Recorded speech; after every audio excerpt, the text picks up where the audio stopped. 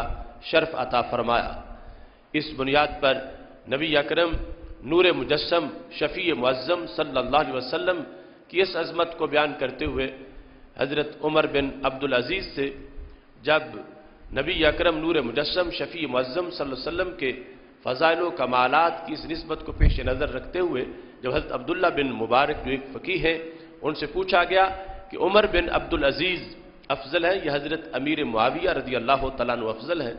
تو عمر بن عبدالعزیز ظاہر ہے کہ وہ صحابی نہیں ہے لیکن ایک عادل حکمران ہے اور حضرت امیر معاویہ رضی اللہ تعالیٰ عنہ صحابی ہیں، تو انہوں نے حضرت عبداللہ بن مبارک نے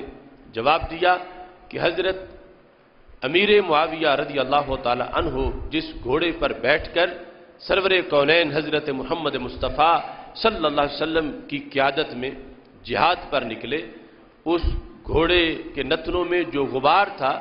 وہ بھی عمر بن عبدالعزیز سے افضل ہے، اس واسطے کہ نبی اکرم نور مجسم شفیع معظم صلی اللہ علیہ وسلم کی صحبت کی تاثیر سے جو منور ہوئے،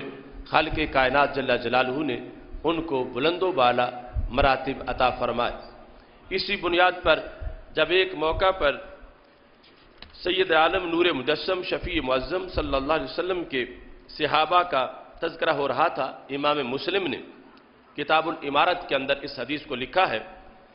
کہ حضرت عائض بن عمر موزنی رضی اللہ تعالی عنہ جو کہ اصحاب بیت رضوان میں سے ہیں اور کبار صحابہ میں سے ہیں، حضرت عائض بن عمر رضی اللہ تعالی عنہ وہ عبید اللہ بن زیاد کے پاس آئے جو کوفہ کا امیر تھا اور یزید پلید کا دور حکومت تھا، جس وقت حضرت عائض بن عمر رضی اللہ تعالی عنہ اس کے پاس داخل ہوئے، تبلیغ کی نیت سے تشریف فرما ہوئے، تو آپ نے اسے تلقین کی، آپ نے فرمایا سمیت رسول اللہ صلی اللہ علیہ وسلم ان شر الرعاء الحطمہ، کہ میں نے نبی اکرم نور مجسم شفیع معظم صلی اللہ علیہ وسلم سے یہ خود سنا ہے کہ جو چرواہے ہیں ان میں سے برا چرواہا وہ ہے کہ جو اپنے جانوروں پہ ظلم کرتا ہے، یعنی ان کو تنگ جگہ سے گزارتا ہے یا کسی لحاظ سے کھانے پینے کے لحاظ سے ان پہ تنگی کرتا ہے یا ان کی حقوق سلب کرتا ہے، تو چرواہوں میں سے برا چرواہا وہ ہے۔ یعنی اس مطلب یہ تھا کہ جس وقت ایک جانوروں کا نگران جانوروں کے حقوق پورے نہیں کرتا اور ان کے بارے میں جو اسلامی حق ہے اس کو پیش نظر نہیں رکھتا، تعلیمات اسلام کو مقدم نہیں کرتا، تو اس کے بارے میں یہ الفاظ موجود ہے کہ وہ شریر ہے، برا ہے،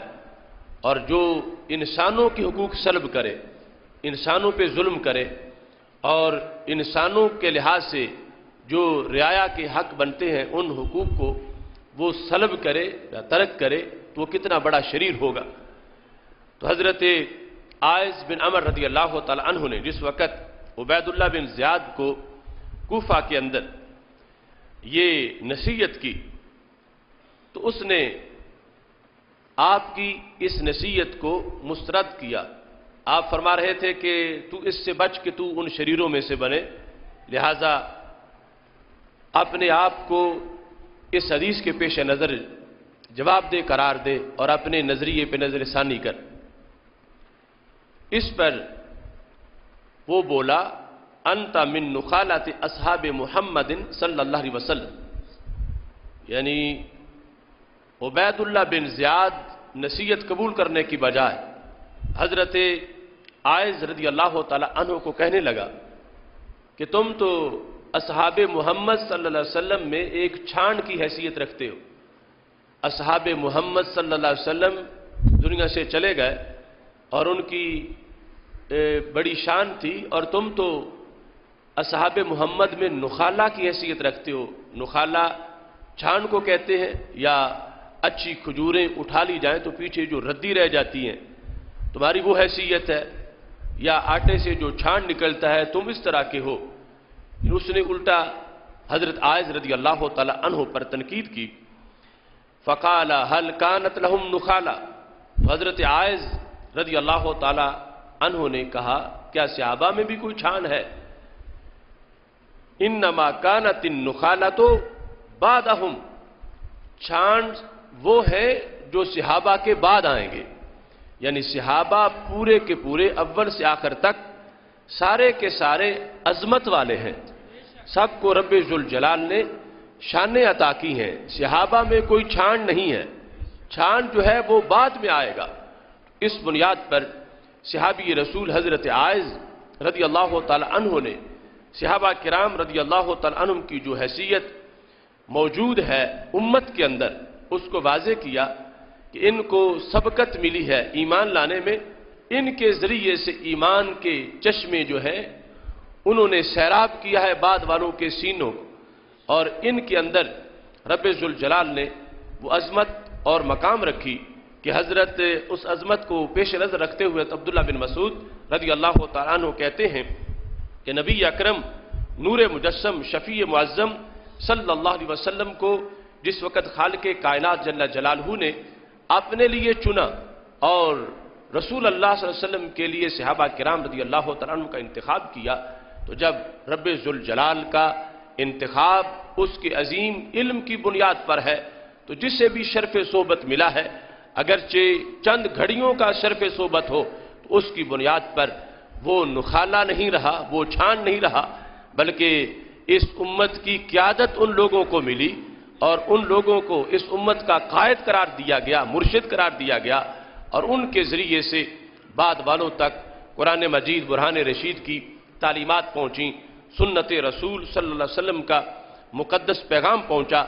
اس بنیاد پر اس امت کا یہ اتفاق ہے کہ پوری امت میں جو عالم ہے شرف صحبت کی بنیاد پر وہ صحابہ کرام رضی اللہ تعالی عنہم ہیں، یعنی بعد والے کتنے بڑے محدث ہوں، مفسر ہوں، فقیہ ہوں، مفکر ہوں، سکالر ہوں، ان میں سے کسی کا علم کسی ایک صحابی کے علم کا بھی ہم پلہ نہیں ہو سکتا، جو کہ نبی اکرم نور مجسم شفیع معظم صلی اللہ علیہ وسلم کی کرنیں براہ راست ان کے سینوں کو منور کر رہی تھیں، اور پھر ان کے ذریعے سے آگے امت کے سینوں تک وہ تجلیات پہنچیں۔ تو جو اولین واسطہ ہے باقی امت کا دربار رسالت کے ساتھ، وہ واسطہ صحابہ کرام رضی اللہ تعالی عنہم کے مقدس سینے ہیں جن کے ذریعے سے دین ہم تک پہنچا، اور یہ شرف اہل سنت و جماعت نے ہمیشہ اس کو مقدم رکھا، جبکہ دوسری طرف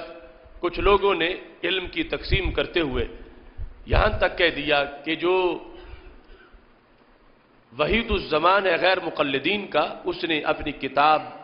جو ابن ماجہ کی شرح ہے وحید الزمان کی، اس میں اپنی 2 کتابوں کا ذکر کرتے اس نے کہا کہ جو شخص یہ 2 کتابیں پڑھ لیتا ہے وہ علم میں صحابہ کے برابر ہی نہیں ہوتا بلکہ صحابہ سے بڑھ بھی جاتا ہے۔ ان کے نزدیک 2 کتابیں جو اس سائز کی ہیں چھوٹی چھوٹی کا، وہ 2 کتابیں جو شخص پڑھ لے وہ صحابہ کے برابر ہی نہیں ہوتا بلکہ علم میں صحابہ سے بڑھ بھی جاتا، جبکہ ہمارے نزدیک یہ ہے کہ ہم ہزاروں کتابیں لاکھوں کتابیں پڑھ کر بھی اس علم کی تجلی کو نہیں پہنچتے جو تجلی صحابہ کرام کو سرکار کے دربار سے ملی ہے۔ اور سید عالم نور مجسم شفیع معظم صلی اللہ علیہ وسلم کا یہ شرف صحبت ہے کہ جب صحابہ کرام رضی اللہ تعالی عنہم پاک محبوب علیہ السلام کی دہلیز پہ پہنچے، ان کا ایمان اور اس کے بعد ان کا علم اور اس کے بعد ان کا عدل، یہ ساری چیزیں پوری امت میں ممتاز حیثیت رکھتی ہیں۔ عدل کے لحاظ سے بھی تمام صحابہ کرام رضی اللہ تعالی عنہم کو عدول قرار دیا گیا، اور یہ جو عقیدہ ہے یہ بھی اس حدیث شریف سے ماخوذ ہے کہ جس وقت سید المرسلین حضرت محمد مصطفیٰ صلی اللہ علیہ وسلم نے حجۃ الوداع کا خطبہ دیا تھا تو آپ صلی اللہ علیہ وسلم نے ارشاد فرمایا لِيُبَلِّغِ الشَّاهِدُ مِنْكُمُ الْغَائِبَ، کہ جو شاہد ہے وہ یہ بات غائب تک پہنچائے، اور اس میں سرکار نے یہ استثناء نہیں کیا کہ فلاں فلاں تو پہنچائے یہ حدیث آگے مگر فلاں مت پہنچائے۔ پاک محبوب علیہ السلام نے مطلقاً یہ ارشاد فرمایا الا لِيُبَلِّغِ الشَّاهِدُ مِنْكُمُ الْغَائِبَ، سارے تم میری طرف سے یہ امانت کے امین قرار پائے ہو، میں تم سب کے سپرد کر رہا ہوں کہ جو تم نے سنا ہے یہ شاہد غائب تک میری بات پہنچائے۔ تو ہمارے آقا صلی اللہ علیہ وسلم نے ان سارے سننے والوں پر اعتماد کیا، سب کو رسول اللہ صلی اللہ علیہ وسلم نے عادل قرار دیا، اور نبی اکرم نور مجسم شفیع معظم صلی اللہ علیہ وسلم نے سب پر اعتماد کیا، اور مجمع میں جو اس وقت خلاصہ موجود تھا انسانیت کا اس امت کے لحاظ سے ان کے سپرد اپنا دین کرتے ہوئے، اپنی امانت ان کو عطا کرتے ہوئے نبی اکرم نور مجسم شفیع معظم صلی اللہ علیہ وسلم نے ان کو یہ اعزاز بخشا کہ وہ سارے کے سارے عادل ہیں، ایمان کے اعلیٰ درجے پر فائز ہیں، اور دربار رسالت سے براہ راست علم و حکمت کو حاصل کر کے آگے اس کو تقسیم کرنے والے ہیں، اور انہیں یہ اعزاز رب ذوالجلال نے ازل سے عطا کیا کہ خالق کائنات جل جلالہ نے ازلی حکمت سے جب یہ طے کیا ہوا تھا کہ نبی آخر الزمان حضرت محمد مصطفیٰ صلی اللہ علیہ وسلم کو سارے انبیاء علیہ السلام کے آخر میں بھیجا جائے گا، تو اسی وقت رب ذوالجلال نے آپ کے لیے امت کا بھی انتخاب کیا، اور امت میں سے جو شرف صحبت پانے والے ہیں ان کا بھی رب ذوالجلال نے انتخاب کیا کہ وہ ایسے لوگ ہوں جو ذہین بھی چوٹی کے ہوں، امین بھی چوٹی کے ہوں، بات سن کر سمجھنے کی بھی پوری صلاحیت رکھتے ہوں، اور یاد بھی رکھیں، اور پھر ہمت حوصلہ بھی ہو کہ نہ دبے نہ جھکیں بلکہ اس پیغام کو آگے پہنچائیں۔ اس بنیاد پر نبی اکرم نور مجسم شفیع معظم صلی اللہ علیہ وسلم کے صحابہ کرام رضی اللہ تعالیٰ عنہم تمام انبیاء کرام علیہ السلام کے صحابہ کرام رضی اللہ تعالیٰ عنہم میں سے ایک ممتاز مرتبہ و مقام رکھتے ہیں، اور یہ پوری 14 صدیوں کی تاریخ اس بات کی گواہ ہے کہ ہو بہو اصلی دین جو رسول اللہ صلی اللہ علیہ وسلم سے انہوں نے حاصل کیا اس کو آگے تابعین تک پہنچایا، اور وہ کامل دین آج بھی قرآن مجید برہان رشید کی شکل میں اور احادیث رسول صلی اللہ علیہ وسلم کی شکل میں، اپنے ارکان اور پلرز آف اسلام کی شکل میں، عقیدہ توحید و رسالت کی شکل میں اس انداز میں آج بھی دنیا میں موجود ہے کہ 2 ارب سے زائد انسان اس نور سے منور ہے، اور اسلام کا جھنڈا شرق و غرب پہ لہرا رہا ہے۔ صحابہ کرام رضی اللہ تعالی عنہم میں جو شرف صحبت تھا اس کا یہ پہلو بھی بطور خاص پیش نظر ہے کہ ان کے اندر ہمارے آقا صلی اللہ علیہ وسلم کی اطاعت کے لحاظ سے جو جذبہ تھا وہ جذبہ اس انداز کا تھا کہ جس وقت کسی ایک چیز کے بارے میں سرکار نے فرما دیا کہ یہ تم پہ حرام کر دی گئی ہے۔ اب انہوں نے اس میں بار بار تردد نہیں کیا اور اس میں کسی اور حکم کے آنے کا انتظار نہیں کیا، بلکہ کسی ایک ذریعے سے خبر پہنچی ہے اسی ذریعے پر اعتماد کرتے ہوئے فوراً اس پہ عمل کیا۔ جس وقت شراب نوشی کی جا رہی تھی، جب تک کہ حرمت نہیں تھی شراب کی، اور حضرت انس رضی اللہ تعالیٰ عنہ کہتے ہیں کہ جب ایک شخص کا پیغام میں نے مجلس میں پہنچایا کہ رسول اللہ صلی اللہ علیہ وسلم نے حکم دیا ہے کہ اللہ کی طرف سے شراب کو حرام قرار دے دیا گیا، تو جو گلاسوں میں ڈالی گئی تھی وہ بھی پلٹ دیا، اس کو الٹ دیا، اور جو مٹکے بھرے ہوئے تھے وہ بھی مدینہ منورہ کی گلیوں میں انڈیل دیے گئے۔ اور یہ نہیں کہا گیا ابھی تو ایک شخص کہہ رہا ہے، ہم اس میں ایک جماعت سے تو پوچھیں، رسول اللہ صلی اللہ علیہ وسلم سے جا کر ملاقات تو کر لیں اور پھر اس کے بعد ہم اجتناب کر لیں گے، بلکہ اس گھڑی جو ہی پیغام پہنچا ہے اس کے بعد کسی نے اس کو نوش نہیں کیا، اس کی طرف ہاتھ نہیں بڑھایا، اور رسول اللہ صلی اللہ علیہ وسلم کے اس حکم کو جو بالواسطہ پہنچا ہے فوراً فالو کرتے ہوئے صحابہ کرام رضی اللہ تعالیٰ عنہم نے اپنی اس حیثیت کو اجاگر کیا کہ کلمہ ہم نے اپنی خواہش کا نہیں پڑھا، کلمہ سرور کونین حضرت محمد مصطفیٰ صلی اللہ علیہ وسلم کی ذات گرامی کا پڑھا ہے، اور ان کی طرف سے جو حکم آیا تو ہم فوراً اس حکم پر اپنا سر تسلیم خم کرنے والے ہیں، اور اس کے بعد کسی ایک منٹ یا سیکنڈ کی بھی تاخیر کرنے والے نہیں ہیں۔ ایسے ہی جس وقت نبی اکرم نور مجسم شفیع معظم صلی اللہ علیہ وسلم نے سونے کی انگوٹھی منع کی مردوں کے لیے، تو صحابہ کرام رضی اللہ تعالی عنہم میں جس نے پہنی تھی فوراً سنتے ہی پھینک دی، اور اس کے بعد اگر یہ کہا گیا کہ کم از کم یہ اٹھا کے بیچ کے پیسے تو لے سکتے ہو، حالانکہ شریعت میں جائز بھی ہے کہ پہننا سونا مردوں کے لیے حرام کیا گیا، رکھنا تو حرام نہیں ہے کہ اس کی بے و شرح ہو سکتی ہے، لیکن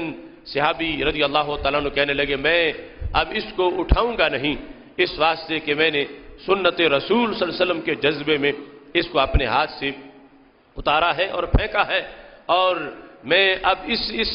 لیے بھی نفرت کر رہا ہوں کہ نبی اکرم نور مجسم شفیع معظم صلی اللہ علیہ وسلم نے جب حرام قرار دیا اس وقت یہ میرے ہاتھ میں موجود تھی، تو میں اب اس کو اٹھا کے اپنے اور کسی استعمال میں قیمت کے لحاظ سے بھی نہیں لاؤں گا۔ صحابہ کرام رضی اللہ تعالیٰ عنہم جس وقت نبی اکرم نور مجسم شفیع معظم صلی اللہ علیہ وسلم کی طرف سے یہ شریعت مطہرہ کا پیغام لے کر نکلے ہیں اقوام عالم کے سامنے جوش جہاد میں اسلام کی دھاک بٹھانے کے لیے، تو ان کا یہ مرحلہ بھی منفرد قسم کا مرحلہ تھا۔ نبی اکرم نور مجسم شفیع معظم صلی اللہ علیہ وسلم کی دی ہوئی تہذیب اور سرکار کا عطا کردہ کلچر، اور نبی اکرم نور مجسم شفیع معظم صلی اللہ علیہ وسلم کی طرف سے عطا کردہ جو رہن سہن کا طریقہ ہے، اس پر انہیں اتنا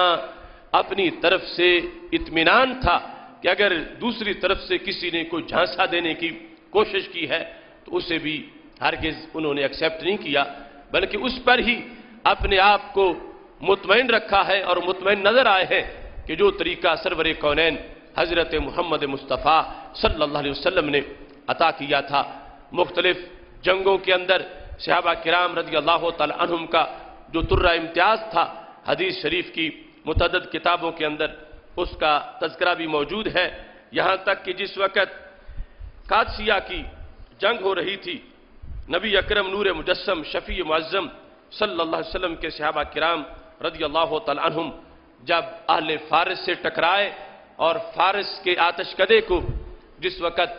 ایمان کا مرکز بنایا جا رہا تھا،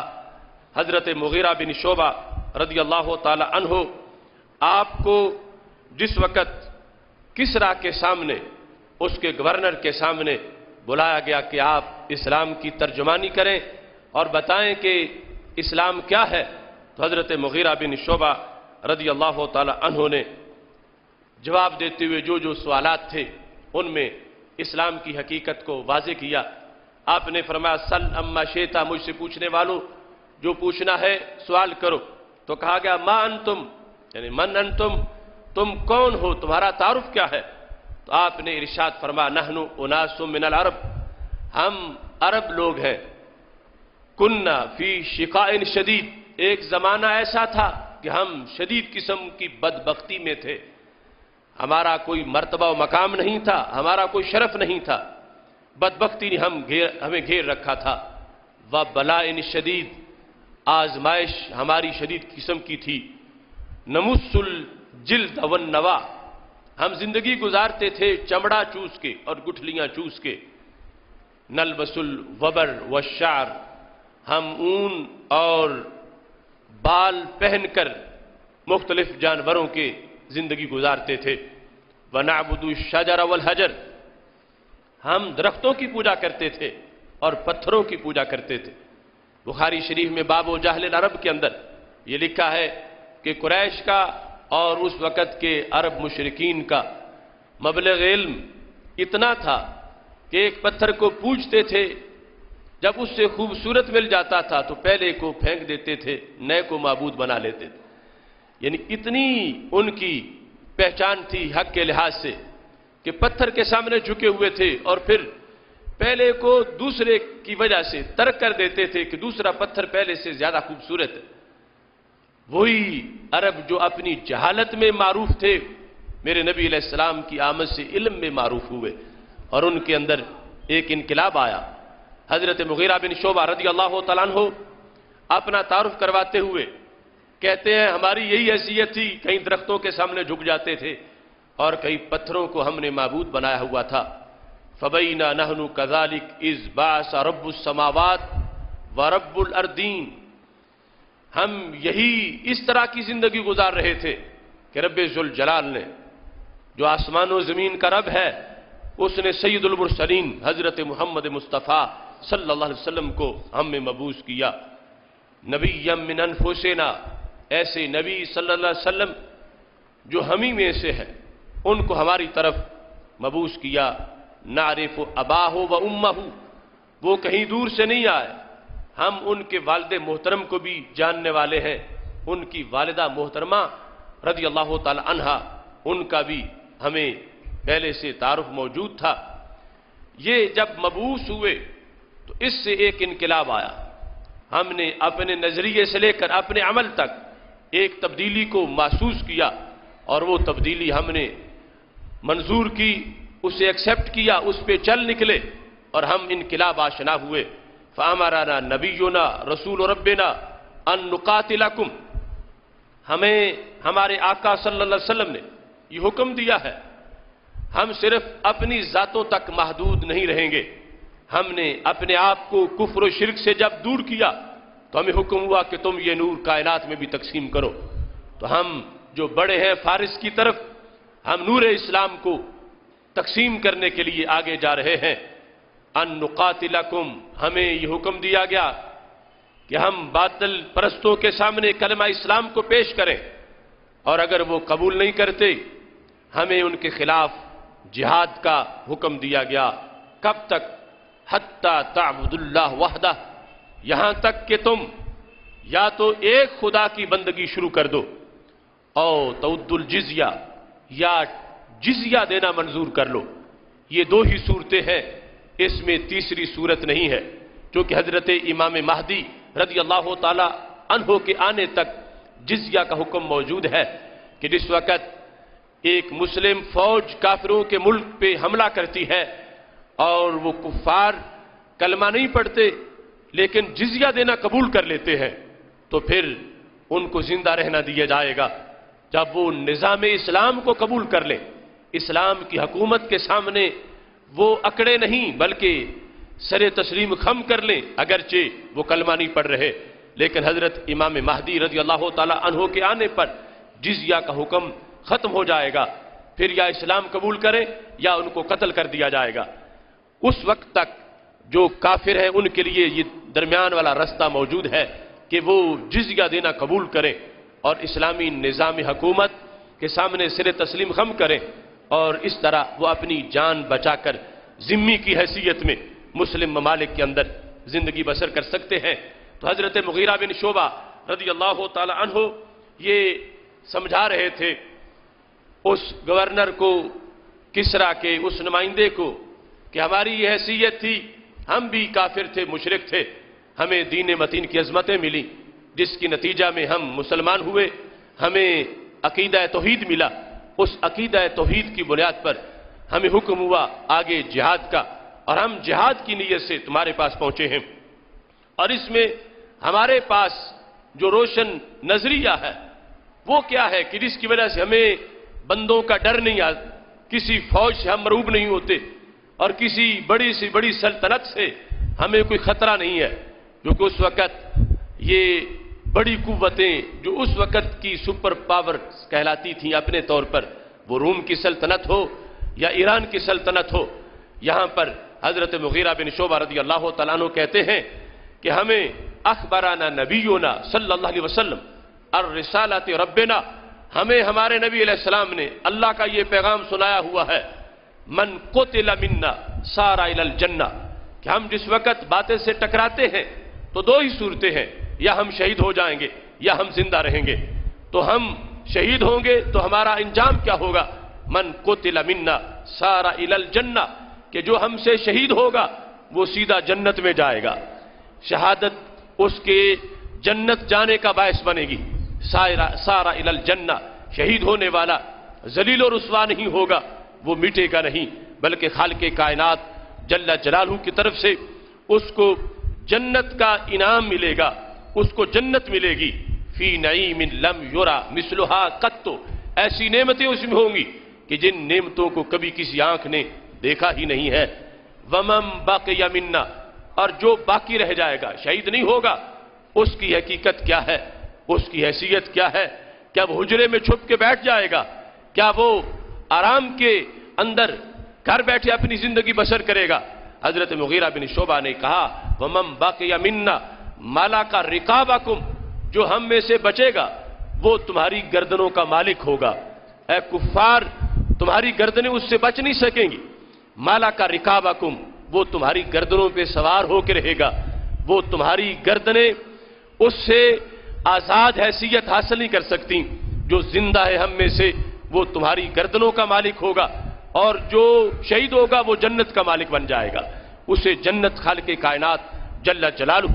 عطا فرمائے گا۔ تو یہ صحابہ کرام رضی اللہ تعالی عنہم کا مقدس جذبہ تھا کہ جس جذبے کو لے کر وہ میدان جہاد میں نکلے اور اسلام کو غالب کرنے کا انہوں نے حق ادا کیا۔ دوسرے مقام پر امام ذہبی نے سیر اعلام نبلاء کے اندر اس حدیث کو جہاں ذکر کیا ہے، اس میں حضرت مغیرہ بن شعبہ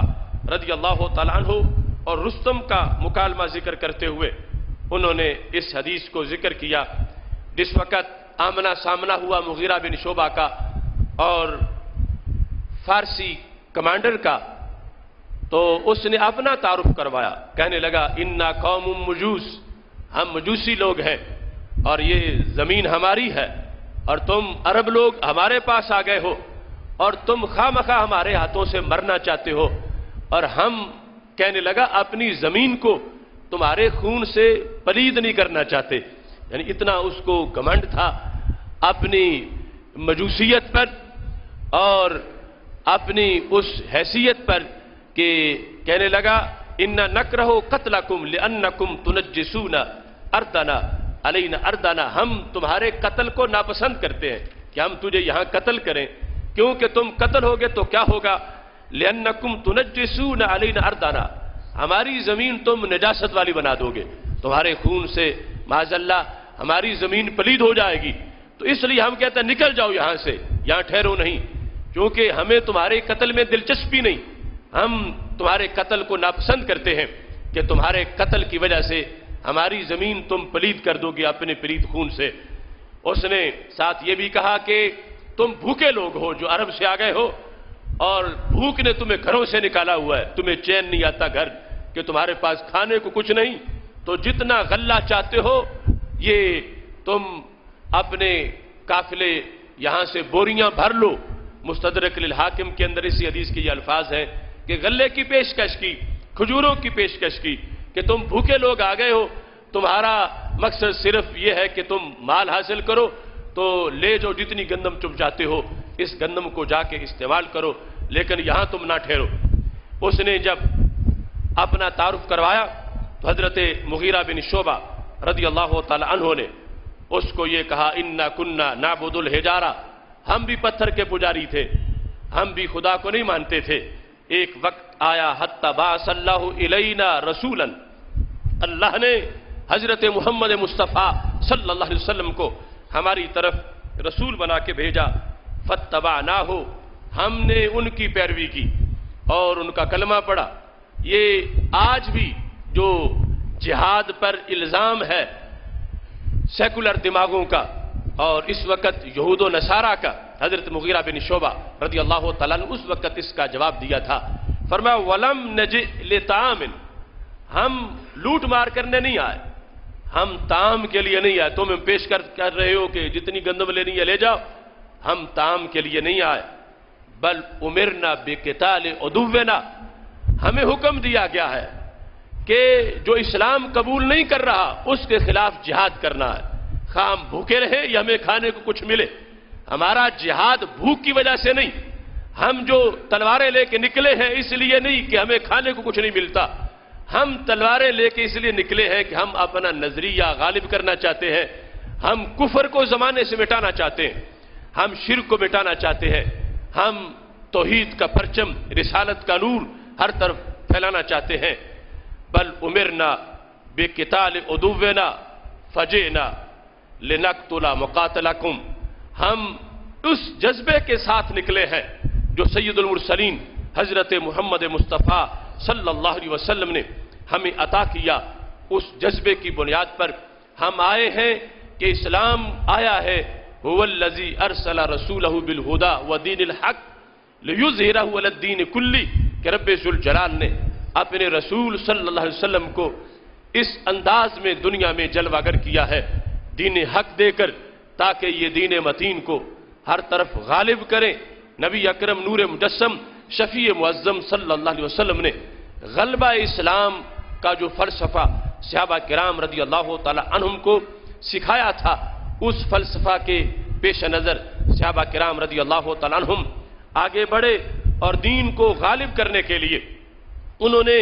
آگے جو باطل قوتیں تھیں ان کے سامنے بھی یہ پیغام رکھا، اور ان کے کلمہ سوز سے کتنے ایسے سرغنے تھے جو لفظ سنتے ہی موم ہوئے، ان کی اخلاق سے بھی ان کو تاثیر پہنچی، ان کی عادات سے بھی لوگوں کے کفر کے تالے ٹوٹے، اور پھر ان کا جوش جہاد جو ہے اس کی بنیاد پر بھی آگے مسلسل اسلام کا فیض ہر طرف پہنچتا گیا۔ یقیناً یہ لوگ اخلاق حسنہ کی بھی روشن مثالیں قرار پائے کہ جنہیں نبی اکرم نور مجسم شفیع معظم صلی اللہ علیہ وسلم نے اپنی تربیت کا شاہکار بنایا تھا، اور ان کے اندر سے جو انسانی خواہشات تھیں اور انانیت تھی میرے محبوب علیہ السلام نے وہ دھو کے نکال دی، اور تزکیہ اس انداز میں کیا۔ صحابہ کرام رضی اللہ تعالی عنہم کو اس انداز میں رسول اللہ صلی اللہ علیہ وسلم نے للہیت کے جام پلائے، اور اخلاص کے ساتھ ان کو محبوب علیہ السلام نے اتنا نوازا کہ میدان جنگ میں ایک ہے کہ اپنی برتری، اپنا زور بازو، اپنا سکہ جمانے کے لیے، اپنی شجاعت اور اپنے سب شکن ہونے کے لحاظ سے لوہا منوانے کے لیے آگے بڑھنا، اور ایک ہے دین کے غلبہ کے لیے آگے بڑھنا۔ نبی اکرم نور مجسم شفیع معظم صلی اللہ علیہ وسلم نے یہ باریک فرق بھی صحابہ کرام رضی اللہ تعالیٰ عنہ کو سمجھائے کہ جب پوچھا گیا کہ اللہ کے راستے میں جہاد کون سا ہوگا، تو پاک محبوب علیہ السلام نے اس میں واضح طور پر فرمایا کہ کوئی لڑتا ہے کہ میری برادری غالب آ جائے، کوئی لڑتا ہے کہ میرا جغرافیہ غالب آ جائے، کوئی لڑتا ہے کہ میری بولی غالب آ جائے، اور کوئی اس لیے لڑتا ہے کہ دنیا مجھے سب شکن کہے، کہ دنیا میرے زور بازو کی تعریف کرے۔ تو نبی اکرم نور مجسم شفیع معظم صلی اللہ علیہ وسلم نے فرمایا ان میں سے کوئی بھی جہاد فی سبیل اللہ نہیں ہے۔ جہاد فی سبیل اللہ وہ ہے کہ جس میں 100% انسان کی سوئی نیت کی اس پہ جمی ہوئی ہو کہ اس لیے آگے بڑھ رہا ہے تاکہ اللہ کا دین غالب آ جائے۔ اللہ کی دین کا غلبہ جب پیش نظر ہے، نہ اپنے رنگ کو غالب کرنا مقصود ہے، نہ اپنی برادری کو، نہ اپنے جغرافیے کو، نہ اپنی بولی کو، اور نہ ہی اپنی انانیت کی تسکین مقصود ہے کہ میں کسی کا سر کاٹوں تو میری انانیت کو تسکین ملے، اس پر تو نبی اکرم نور مجسم شفیع معظم صلی اللہ علیہ وسلم نے شکار کے مسئلے پر بھی اتنی واضح توبیخ کی. فرمایا اگرچہ حلال جانوروں کا شکار جائز ہے، لیکن پھر بھی فرمایا اس میں ایک شخص وہ ہے کہ جو شکار کی بنیاد پہ کل مجرم قرار پائے گا، اور دوسرا شخص وہ ہے کہ جو شکار کی بنیاد پہ جو حلال جانوروں کا شکار کر رہا ہے مجرم قرار نہیں پائے گا. اس میں فرق پوچھا گیا کہ جب جانور جائز ہے اور شکار کی شریعت نے اجازت دی ہے، پھر اس میں آگے دو قسمیں کیوں ہیں؟ تو میرے آقا علیہ الصلوۃ والسلام نے فرمایا ایک شخص وہ ہے جو چڑیا کو پکڑتا ہے، اس کا سر کاٹتا ہے تو اس سے اس کا دل خوش ہوتا ہے، وہ حاجت کے لیے شکار نہیں کر رہا، وہ ضرورت کے لیے شکار نہیں کر رہا، وہ تفریح کے لیے شکار کر رہا ہے. اس کے نفس کو تسکین تب آتی ہے کہ جب وہ پرندے کا سر کاٹے. فرمایا یہ فساد برپا کر رہا ہے، یہ شکار نہیں کر رہا. فرمایا جس وقت ایک مسلمان کے لیے شکار کے اندر بھی آداب ہیں تو اس میں جہاد کے لیے بھی محبوب علیہ الصلوۃ والسلام نے آداب کو واضح کیا. جب صحابی نے پوچھا محبوب اپنا سامنا ہو، یہ پہلے فرضی شکل پوچھی گئی تھی لیکن بعد میں عملاً ایسا ہو بھی گیا. جب میں اور مقابل کافر ہم دونوں آپس میں ٹکرائیں، میں بھی تلوار اٹھاؤں وہ بھی اٹھائے، میں بھی ماروں وہ بھی مارے، مگر میری تلوار چلنے سے پہلے اس کی تلوار چل جائے اور وہ میرا بازو کاٹ دے، اور جب میں تلوار اسے مارنے لگوں تو وہ درخت کے پیچھے چھپ جائے، اور درخت کے پیچھے چھپتے ہی یہ کہے لا الہ الا اللہ محمد الرسول اللہ صلی اللہ علیہ وسلم. میری تلوار جب اسے لگنے لگے تو وہ کلمہ پڑھ لے. تو محبوب آپ بتائیں کہ میں اسے ماروں یا نہ ماروں؟ تو میرے محبوب علیہ السلام نے فرمایا آپ اپنی تلوار کو روک دیں، آپ اسے مت ماریں. تو کہا محبوب اس نے تو میرا بازو بھی کاٹ دیا ہے، تو کیا مجھے اجازت نہیں کہ میں اس کا کاٹوں؟ تو پاک محبوب علیہ السلام نے فرمایا اگر اس کا نے جب زبان سے کلمہ پڑھ لیا پھر بھی تم نے تلوار چلائی تو پھر تمہارا وہ مقام ہوگا جو اس کا کلمہ پڑھنے سے پہلے تھا، اور اس کا وہ مقام ہوگا جو تمہارا تلوار چلانے سے پہلے تھا. یعنی پھر اس کا بیڑا پار ہو جائے گا اور تم گرفتار ہو جاؤ گے. تمہیں اتنا اس مسئلے میں یعنی احتیاط سے چلنا ہے. اگرچہ وہ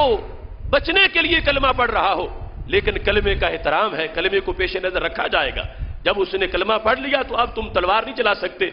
اب تم نے تلوار کو روکنا ہے. تو اب ایک ہے جہاد کلمے کے لیے اور ایک ہے جہاد اپنے غصے کے لیے. تو اپنے غصے کے لحاظ سے جہاد کو منع کر دیا گیا کہ تم اپنی خواہش پوری کرنے کے لیے تلوار نہ چلاؤ، اپنا غصہ بجھانے کے لیے تلوار نہ چلاؤ. تلوار اس لیے چلاؤ کہ اللہ کا دین غالب آ جائے اور اسلام کی روشنی ہر طرف پہنچے. اس بنیاد پر اسلام دہشت گردی نہیں ہے، اسلام جہاد ہے، اور جہاد کے یہ تقاضے سرور کونین حضرت محمد مصطفیٰ صلی اللہ علیہ وسلم نے اپنی امت کو عطا کیے اور اس کی